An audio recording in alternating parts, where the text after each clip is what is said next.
आपण पाहत आहात मेहकर पंढरपूर व लातूर कल्याण हे जे दोन महामार्ग जिथून जातात तिथं तुम्ही पाणी पाहू शकतात.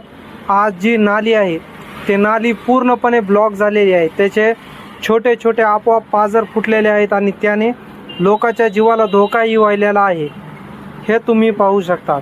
तरी याबाबत एका सामाजिक कार्यकर्त्याच्या भावना आपण जाणून घेऊया. नमस्कार, माझं नाव आदेश देशमुख.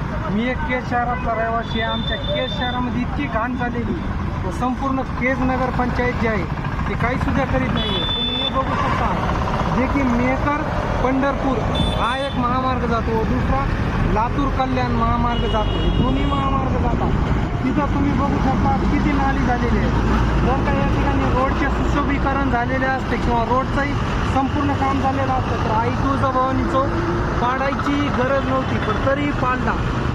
आता या रोडचं सुशोभीकरण करण्यात यावं. व तुम्ही बघू शकता ही रोडच्या कडेनं ही जी घाण आहे त्याच्यातून गाड्या स्लिप होतात व कित्येक जणांच्या या ठिकाणी जीव गेलेले आहेत. हे जे घाण पाणी आहे यानं दररोजचा एक छोटा मोठा तरी अपघात होतो.